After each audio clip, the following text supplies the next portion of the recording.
Hello, j'espère que tu vas bien. On se retrouve aujourd'hui pour un nouvel épisode dans Yes I Do. Je suis trop contente de vous retrouver pour parler d'un sujet qui est hyper important selon moi. C'est que tu ne peux pas plaire à tout le monde et qu'il faut arrêter de vouloir être validé par toutes les personnes qui t'entourent parce que tu es en train de te perdre. Et à force en fait de vouloir plaire à tout le monde, tu vas oublier qui tu es, tu vas oublier ton identité et tu ne seras tout simplement plus toi-même. Et en fait, ce n'est pas du tout le but d'une vie d'être l'ombre de soi-même ou en tout cas une version un peu édulcorée de ta personne. Et aujourd'hui, j'avais vraiment envie de parler de ce sujet-là, que ce soit en amour, en amitié ou dans la vie en général. Je pense que c'est quelque chose qui arrive au quotidien, que ce soit dans ton travail ou que ce soit dans un groupe d'amis, peu importe, il y a plein d'éléments qui peuvent rejoindre cette thématique-là. Aujourd'hui, bien évidemment, on va parler du côté amour, mais je pense que je vous donnerai aussi des exemples sur la vie en général et du fait que plus tu vas chercher à plaire aux gens, plus tu vas prendre en compte la vie des autres, plus tu auras du mal à avancer dans ta propre vie, à faire tes propres choix, à prendre tes propres décisions et surtout à être épanoui dans ta vie parce que si tu cherches à plaire aux gens, forcément tu oublies un peu une partie de toi. Ça me fait penser un peu au collège et je sais pas si vous aurez la référence. Au collège, souvent il y a un peu des groupes, au lycée aussi, il y a un peu comme dans les films américains où il y a le groupe des populaires, le groupe des intellos, le groupe des geeks, des sportifs, etc. Aujourd'hui ça existe aussi, il y a toujours des groupes avec des gens qui ont plus ou moins d'affinités. Moi c'était comme ça dans mon collège, c'est comme ça dans mon lycée. Ça a été comme ça aussi à la fac, enfin voilà. Je pense que c'est quelque chose qui est commun à la vie. Peu importe où tu iras, même au travail, il y aura forcément plus ou moins des groupes, etc.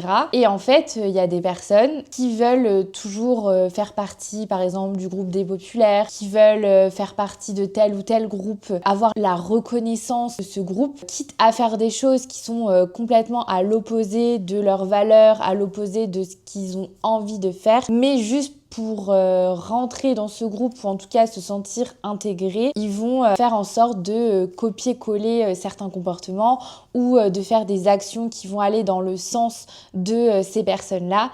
Et en fait, c'est hyper toxique, c'est hyper mauvais parce que déjà, ça veut dire que les personnes qui t'accueillent dans ce groupe ou en tout cas dans ton entourage, dans cet entourage-là, elles t'apprécient pas forcément pour qui tu es réellement. Et au-delà de ça, ça veut dire que toi, tu oublies en fait qui tu es pour faire partie de ce groupe-là. Si là, on parle de groupe, mais c'est pareil en amour. Par exemple, je sais pas si ça t'est déjà arrivé ou si tu connais des personnes à qui c'est déjà arrivé, mais tu vas rencontrer quelqu'un, on va dire, tu vas rencontrer un homme qui est passionné par l'art, voilà, on va dire l'art, la musique, etc. Et toi, c'est pas forcément ton truc, mais pour lui plaire, tu vas essayer de faire tout pour faire comme lui. C'est-à-dire que tu vas aller commencer à t'intéresser à l'art, tu vas aller commencer à t'intéresser à la musique, écouter les mêmes musiques que lui, faire la même chose, aller dans les mêmes endroits, etc. Juste pour lui montrer que tu colles, entre guillemets, à ce qu'il fait. Toi, disant, tu vas plus l'intéresser. En fait, ça, c'est quelque chose qui est faux, ou en tout cas, dans tous les cas, qui n'est pas durable. Parce que si tu te crées, entre guillemets, une personnalité pour plaire à quelqu'un, que ce soit en amour, en amitié, à un moment donné, il y aura un décalage qui va se créer, que ce soit de ton côté avec toi et ton toi intérieur entre guillemets, ou avec les personnes que tu souhaites séduire par tes centres d'intérêt, par les activités que tu vas vouloir faire, etc. Et en fait, je trouve qu'aujourd'hui, on retrouve quand même beaucoup ce type de comportement dans la vie. Et en fait, il y a un peu ce besoin constant de validation par les autres. Et aujourd'hui, j'avais vraiment envie d'aborder cette thématique-là, ce sujet, parce que je trouve que c'est dommage de vouloir se cantonner à certaines personnes, à certains comportements, certains éléments parce que tout le monde fait ça ou parce que tu as besoin de sentir que tu appartiens à un certain groupe, parce que tu as besoin de la reconnaissance, etc. Pour moi, aujourd'hui, et ça je pense que c'est une leçon que j'ai apprise ces dernières années, je dis pas que j'ai toujours été comme ça, à en avoir rien à faire du regard des autres, à ne pas chercher la validation des autres, parce que au fur et à mesure des années, j'ai appris à prendre confiance en moi, à savoir qui je suis, suis réellement et à avoir aussi un entourage assez solide et fidèle pour me dire que j'ai pas besoin de validation des autres pour me sentir épanouie, pour me sentir bien dans ma vie. Et je pense que ça vient aussi avec la maturité, avec le fait que voilà, on évolue, on grandit. J'ai fait un énorme travail sur moi, sur mon état d'esprit, ma façon de voir les choses, ma façon de gérer mes émotions. Peut-être qu'avant j'étais un peu plus frustrée sur certains éléments, alors qu'aujourd'hui, honnêtement, je fais juste ma vie. J'ai mes amis, j'ai mon copain, j'ai ma famille, j'ai mes activités, j'ai mon book club, j'ai des connaissances dans mes différents domaines, le sport, etc. J'ai l'impression d'avoir créé un entourage hyper sain qui me correspond, qui me ressemble, avec qui je me sens totalement alignée et en phase. Et du coup, j'ai pas ce besoin de validation de mes proches, de mes amis, etc. parce que je sais que elles me prennent telle que je suis. Ça fait des années et des années qu'on est amies. Pour certaines, j'ai des amies qui datent de plus de 25 ans. C'est énorme. Mais aujourd'hui, on a évolué, on n'est pas forcément les mêmes. Mais par contre, on s'accepte tel qu'on est. Et c'est pareil en amour. Mon copain et moi, on a plein de choses qui sont complètement différentes entre nous. Lui, il va avoir certains centres d'intérêt, moi, je vais en avoir d'autres. Je suis complètement accro à la romance, à la lecture, de la fantaisie, etc. Lui, son kiff, c'est de lire des livres de business. Ça n'a rien à voir. Et pour lui plaire, je vais pas commencer à aller acheter des livres de business pour lui dire tiens, tu vois, je lis des livres de business, donc je vais plus te plaire. Pas du tout. J'achète bien mes bonnes romances comme on aime, et lui il achète ses bons livres business.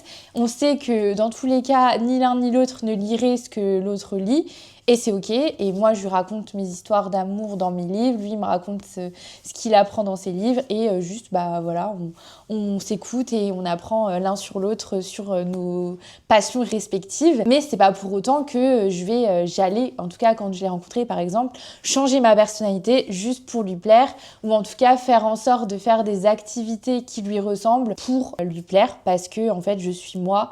Et j'ai pas envie de jouer un rôle juste parce que j'avais envie d'être en couple avec lui et que du coup j'avais envie de lui plaire. Et selon moi, en tout cas selon certaines personnes, plus tu vas avoir de points communs avec la personne, plus elle va s'intéresser à toi. Honnêtement, pour moi, je trouve que c'est complètement faux. Bien évidemment que si tu as des centres d'intérêt communs, ça peut rapprocher, mais c'est pas pour autant que vous êtes fait pour être ensemble, que vous êtes fait pour être en couple et que votre couple va durer. Et franchement, je trouve que ça, c'est la pire chose à faire. Et honnêtement, je l'ai déjà fait quand j'étais plus jeune. Je me disais, si je m'intéresse à tel sport, il va être trop in love et tout. Alors que pas du tout, c'est pas parce que je vais m'intéresser au sport qu'il fait que limite je vais m'inscrire alors pas à la salle, mais m'inscrire je ne sais où pour faire le même sport, ou pour faire genre que je m'intéresse de ouf, que je suis hyper calée et tout. En fait non, parce que c'était pas ma personnalité, c'est pas moi, et ça va pas du tout dans le bon sens, parce qu'au final il va penser que je suis une certaine personne et au final je ne le suis pas.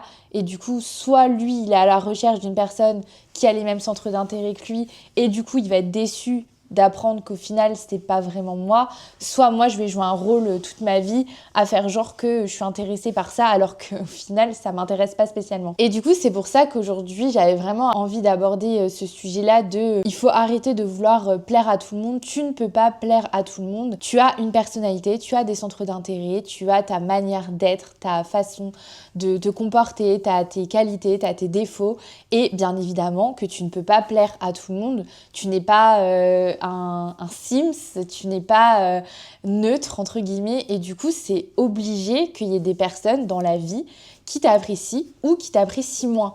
Et en fait moi ça je l'ai totalement accepté, c'est-à-dire que s'il y a des gens qui ne m'apprécient pas, c'est comme ça, c'est la vie. Et je vais pas leur en vouloir, je vais pas chercher à changer leur état d'esprit. S'ils m'apprécient pas, tant pis, c'est pas grave. Dans tous les cas, je peux pas être appréciée par la terre entière. Et inversement, moi je vais avoir plus d'affinité avec certaines personnes et avec d'autres j'en aurai moins. Et c'est comme ça. Je vais pas chercher à plaire juste pour avoir le sentiment d'être hyper intégrée ou hyper aimée, que la personne va tomber amoureuse de moi, ou que les personnes, si on parle en amitié par exemple, je vais être intégrée dans leur groupe et tout. Parce que au final, si je corresponds pas à leur personnalité, à leur activité ou à ce qu'ils font, je vois pas l'intérêt de forcer les choses. Pour moi, les choses, elles doivent venir naturellement. Et c'est ça aussi le point hyper important, c'est que dans la vie, pour moi, il faut pas forcer les relations. Pour moi, les relations, elles se développent et elles évoluent au fur et à mesure. J'ai jamais été cette personne qui va chercher l'amitié, qui va forcer pour se mettre en relation, etc. Je suis quelqu'un qui aime extrêmement prendre mon temps, que ce soit en amour ou en amitié. Par contre, je sais qu'à partir du moment où on va devenir vraiment amis, ou à partir du moment où on va vraiment créer un lien hyper fort, si on parle en amour, là, je sais que tu vas rester dans mon entourage pendant peut-être toute la vie. C'est ça un peu ma vision des relations. Et c'est pour ça que je dis que tu peux pas plaire à tout le monde et que tu peux pas forcer des relations, parce que pour moi, une relation, elle se crée au fur et à mesure. Moi, j'ai 30 ans et c'est pas pour autant que demain, je peux pas rencontrer des gens avec qui je pourrais devenir amie. Mais ce que je dis, c'est que il faut pas forcer les choses et il faut pas être dans cette attente de se dire je veux être intégrée par tout le monde, je veux être appréciée par tout le monde, parce qu'en fait, honnêtement, c'est pas possible.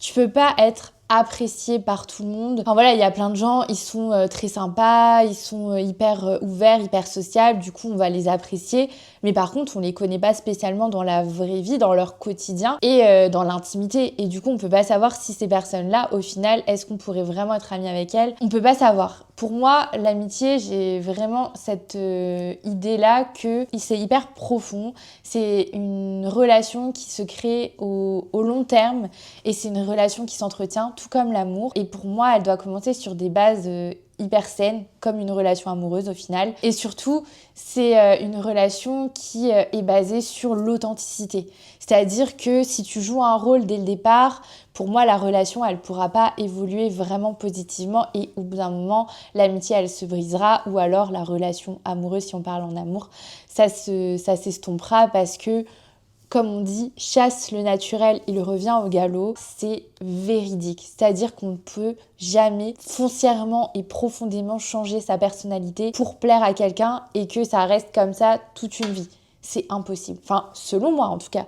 Après, bien évidemment, j'ai pas la science infuse. Moi, je vous partage mon point de vue, mon expérience, etc. Mais pour moi, on peut pas faire semblant. Et en tout cas, ce rôle-là de faire semblant ou de vouloir plaire, il peut pas durer éternellement. Et du coup, comment faire pour se détacher du regard des autres et surtout en avoir un peu rien à faire de ce que pensent les autres de nous? Déjà, la première chose, c'est de s'accepter tel que tu es. Il faut que tu saches que tu as ta propre personnalité, tu es qui tu es. Et justement, c'est ça qui fait ta différence, c'est ça qui fait ta singularité, c'est d'avoir ta propre personnalité, d'avoir tes propres centres d'intérêt, d'avoir tes propres envies, etc. Typiquement, moi, j'ai toujours aimé avoir des centres d'intérêt qui étaient des fois différents de mes amies même. Et elles m'ont toujours acceptée telle que j'étais et elles n'ont jamais essayé de me changer, etc. parce qu'elles savent que je suis comme ça. Mais par contre, elles m'ont toujours acceptée comme je suis. Elles savent que j'adore lire de la romance. Elles sont pas forcément accro à la romance, voire pas du tout. Il y en a plein qui n'aiment pas ça du tout. Et pourtant, on accepte. On va pas se dire tu lis pas de thriller, tu lis. Bon là, je parle vraiment essentiellement de livres, mais ça marche pour plein de choses. Hein. Typiquement, ça va être des gens qui n'aiment pas boire d'alcool. Si par exemple tout ton entourage boit de l'alcool et toi t'en bois pas. Si ton entourage, à chaque fois que tu les vois, ils te disent « Ah, mais t'es nulle, t'es chiante, tu bois jamais d'alcool, etc. » Pour moi, c'est un entourage qui est pas sain. Alors que si ton entourage, juste, il accepte que tu aimes pas spécialement boire de l'alcool, mais que ça n'empêche pas que tu t'entends bien avec les gens, etc. et que c'est tes amis, pourquoi se forcer à boire de l'alcool et pourquoi faire des remarques parce que l'autre n'a pas envie de boire d'alcool? Pour moi, ça, c'est plein de sujets comme ça, il y en a plein. Et du coup, des fois, tu vas faire un peu semblant de faire des choses. Donc, il y a des gens qui vont se forcer à boire, des gens qui vont se forcer à fumer, des gens qui vont se forcer à sortir à H24, en boîte, etc. juste pour s'intégrer et avoir cette sensation de faire partie d'un groupe. Alors qu'au final, ces personnes-là, elles sont pas forcément bienveillantes avec elles. Et d'autant plus qu'elles correspondent pas forcément à ce que la personne, elle a besoin ou envie dans ta vie. Mais juste par principe de vouloir s'intégrer dans un groupe, elle va faire comme eux. Et je trouve que c'est hyper triste parce qu'aujourd'hui, c'est dommage qu'il y ait cet état d'esprit-là parce que je trouve que du coup ça peut dénigrer certaines personnes et surtout des personnes qui ont un peu moins confiance en elles, ça peut vraiment les impacter et les faire se sentir mises de côté, pas intégrées, etc. Et du coup déjà, comme je disais, la première chose c'est vraiment d'accepter qui tu es et ne pas chercher à ressembler à quelqu'un que tu n'es pas, parce qu'au bout d'un moment, de toute façon, ta personnalité elle va ressortir et tu verras que ça se saura, ça se verra et que ce soit d'un côté ou de l'autre, rien ne sera sain et rien ne sera naturel et authentique. La deuxième chose, c'est de travailler sur ta confiance en toi et ton estime de toi. Même s'il y a des personnes qui ne t'apprécient pas, même s'il y a des personnes qui vont se dire « Ah, elle est comme ça, elle est comme ci, etc. » Essaye de prendre du recul, d'apprendre à ne pas considérer l'avis des autres et ne pas en faire une fin en soi. C'est-à-dire que l'avis des autres, tout le monde a son avis. Et encore plus en France aujourd'hui, on est extrêmement toujours dans la critique, le reproche, etc. C'est que ça, et vraiment je le vois dans mon quotidien, c'est toujours ça. C'est on critique, on analyse les comportements, on va faire des remarques, on va se dire ouais, elle est pas assez ci, elle est comme ça, elle est pas ci, elle est ça. On va te mettre dans une case alors que honnêtement, tu peux pas être dans une case. Parce que chaque personne a différentes personnalités. Moi, je pense qu'on peut me caser dans plein de catégories différentes parce que sur certaines thématiques, je vais être hyper extravertie, sur d'autres hyper introvertie, sur certains trucs, je vais être très timide, sur d'autres, je vais être hyper ouverte. Enfin, je me considère pas comme un robot. Et du coup, j'ai des émotions, j'ai des sentiments, j'ai des centres d'intérêt différents, etc. Et je ne peux pas me considérer dans une case. C'est impossible. Et du coup, pour moi, on peut pas mettre des gens dans une case parce que on a l'impression qu'en ayant discuté 2-3 fois avec elle et en ayant vu 2-3 comportements qu'elle a pu avoir, ça veut dire que cette personne elle est dans telle case et que du coup, soit elle est comme ci, soit elle est comme ça. Du coup, si je me considère pas dans une case, moi je vais pas aller chercher à mettre les gens dans des cases. J'ai plus cette tendance à me dire bah les gens ils sont comme ils sont. Il y a des personnalités que je vais plus apprécier que d'autres, mais au-delà de ça, je m'en fiche. Je vais pas chercher à me dire ouais elle ci, elle ça, etc. Ne pas être dans la critique et je pense que ça c'est extrêmement important. Et du coup ça m'a permis de prendre énormément de recul parce que du coup personnellement je sais qu'aujourd'hui si y a des personnes qui ne m'apprécient pas, bah c'est la vie. Je vais pas pleurer, je vais pas rentrer chez moi et pleurer et me mettre dans un terrier et ne plus jamais ressortir. S'il y a des gens qui me critiquent, ma foi, c'est un peu comme les haters sur les réseaux sociaux, il y en aura toujours. Après, le plus important selon moi, c'est que j'ai confiance en moi, que ça ne m'impacte pas psychologiquement et personnellement. Et encore plus haut que ça, c'est que je reste moi-même et que je reste alignée avec mes valeurs, avec mes envies, mes besoins, mes convictions. Et pour moi, c'est extrêmement important. Je trouve qu'on peut être amis avec des personnes qui ont des centres d'intérêt complètement différents de nous, qui ont des visions différentes de nous, tant qu'il y a ce respect-là et cette acceptation de on est différent, mais on arrive à créer un terrain qui fait qu'on s'entend bien, on avance dans un même chemin, etc. Typiquement, si je prends par exemple le book club que j'ai créé, on est toutes hyper différentes, on a toutes des centres d'intérêt différents. On a bien sûr un centre d'intérêt commun qui est la lecture, la romance, la fantasy, et ça, bien évidemment, ça nous relie. Et du coup, bah forcément, ça nous aide, mais on a toutes des personnalités différentes. Mais, enfin, moi, en tout cas, jamais j'irai me dire ah, bah, elle est comme ça, elle est comme ci, etc. Non, on s'accepte toutes les unes et les autres. Et si j'ai créé un book club, c'est pour que tout le monde soit bienveillant les unes envers les autres. Et pour moi, c'est le plus important. C'est ça que je prône aujourd'hui. Et si je rencontre des gens qui sont pas dans cette bienveillance, qui sont toujours là à critiquer, à analyser le comportement de ci, de ça, etc. et à chercher la validation et à rejeter les autres s'ils sont pas dans leur case, pour moi, c'est pas des personnes que j'ai envie d'avoir dans mon entourage parce que je sais qu'on n'a pas les mêmes valeurs. Et pour moi, c'est ce qui prime par-dessus tout, c'est les valeurs. Et moi, je sais que les valeurs qui sont les plus importantes pour moi, c'est la bienveillance, c'est l'authenticité, c'est le respect, c'est la justice. Et à partir du moment-là, si tu respectes déjà ces valeurs-là, peut-être qu'on pourra bien s'entendre. Mais par contre, c'est vrai que j'ai du mal avec les personnes qui n'ont pas de respect pour les autres, qui ne sont pas bienveillantes, etc. parce que je trouve que ça correspond pas à ma personnalité, ça correspond pas avec qui je suis. C'est ça qui est le plus important aujourd'hui dans la vie, qui fait que tu peux pas en fait plaire à tout le monde et tu peux pas chercher à plaire à tout le monde, c'est que tu pourras pas rencontrer que des personnes qui sont alignées à tes valeurs. Tu pourras pas être validé par tout le monde parce que forcément tu auras des traits de personnalité qu'il y a des gens qui n'aimeront pas. Mais l'idée c'est que tu sois aligné avec qui tu es, aligné avec ce que tu veux, aligné avec tes valeurs et que tu ne cherches pas à changer qui tu es pour plaire aux autres.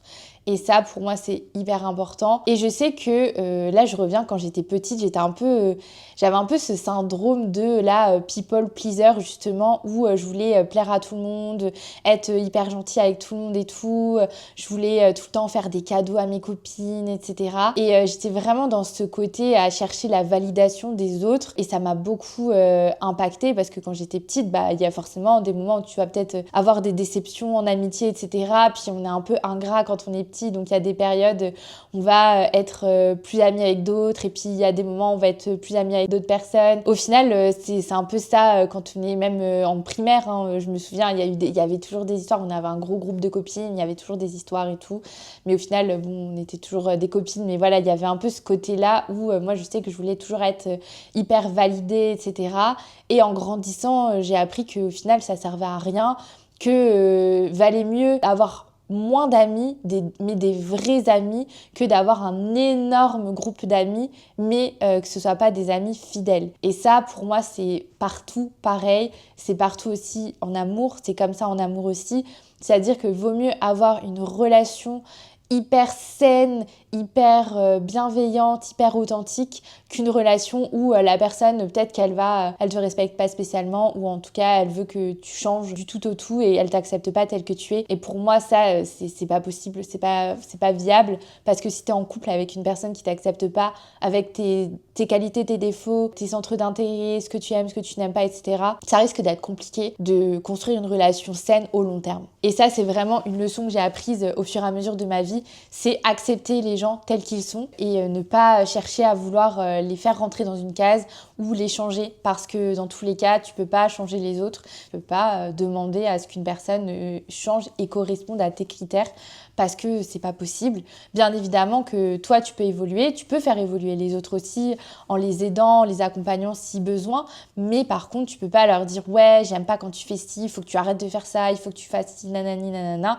Et ça marche dans tout, ça marche dans l'amour, dans l'amitié, dans la famille, etc., dans toutes tes relations, c'est toujours la même chose. Et la dernière chose, c'est arrêter de critiquer les autres. Et ça, je sais que c'est très français, c'est très dans notre culture. Et pour avoir vécu pendant un peu quelques mois, années à l'étranger, ça me choque de plus en plus aujourd'hui. À chaque fois, ça me trigger de ouf parce que je me dis, mais est-ce que vraiment j'ai du temps à perdre à critiquer les autres? Absolument pas. J'ai absolument pas de temps à perdre à critiquer les autres. Du coup, franchement, j'ai pas envie de ça dans ma vie.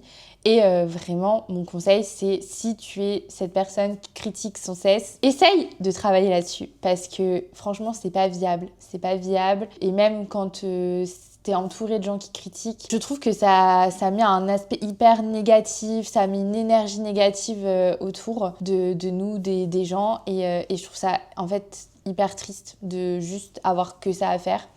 Et plutôt que de critiquer parce que personne n'est parfait, je dis toujours, il faut d'abord balayer devant sa porte avant de balayer devant celle des autres. Je sais pas si c'est ça l'expression, mais bref, je pense que vous avez compris. Ça ne sert à rien de critiquer les autres.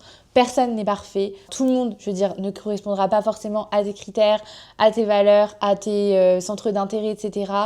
S'il y a une personne qui pose ses limites, c'est pas parce qu'elle t'aime pas, mais c'est parce qu'elle a des limites et qu'elle se respecte. Et voilà, pour moi, c'est juste une question d'harmonie, d'équilibre et surtout de respect et d'acceptation. Voilà, pour moi, c'est vraiment mes conseils aujourd'hui pour arrêter de vouloir plaire à tout le monde, arrêter de de penser que tu as besoin de la validation des autres pour être épanoui, pour être quelqu'un de reconnu, de bien, pas du tout. Et franchement, tu le verras, je pense, au fur et à mesure des années, si jamais aujourd'hui tu es dans cet état d'esprit-là, de ce besoin d'être validé, etc. Je pense qu'en grandissant et en ayant vraiment pris confiance en toi, en ayant appris à être toi-même sans vouloir plaire aux autres, sans vouloir cocher des cases, etc., rentrer dans des cases, et ben je pense que tu vivras vraiment encore mieux ta vie. Donc voilà, sur ce, j'espère que cet épisode t'a plu. Si jamais tu as envie d'en discuter, n'hésite surtout pas à m'envoyer un message ou à me contacter sur yesido.bycar sur Instagram. Ce serait un plaisir d'échanger avec toi sur ce sujet. J'adore, bien évidemment, tout ce qui tourne autour justement de la confiance en soi, de l'estime de soi, de l'amour de soi. Et je pense qu'aujourd'hui, c'est extrêmement important de réfléchir à ça et de prendre du recul aussi pour se dire qu'est-ce que j'ai envie d'améliorer dans ma vie ou pas, qu'est-ce que je peux faire de mieux ou pas, et qu'est-ce qui peut faire que je me sens plus épanouie et que je me sens encore plus en confiance et que j'ai encore plus d'estime pour moi et ma personnalité. Surtout, n'oublie pas que ton identité, c'est ta force, ta personnalité, elle est unique et c'est ça qui va faire que tu es toi et pas quelqu'un d'autre. C'est cet élément-là qui fait que tu ne peux pas t'oublier pour plaire aux autres. Tu peux pas t'oublier pour rentrer dans des cases et pour faire plaisir aux autres et pour juste avoir cette validation parce que tu vas perdre justement cette force qui est que tu es toi. Voilà pour aujourd'hui, j'espère que cet épisode t'a plu. N'hésite surtout pas à mettre un avis et mettre un petit 5 étoiles sur les plateformes d'écoute si tu écoutes sur Spotify, Deezer, Apple Podcast. Si jamais tu regardes la vidéo sur YouTube, n'hésite pas à mettre un petit like. Sur ce, je te fais des gros bisous et je vous dis à très vite dans un nouvel épisode. Des bisous!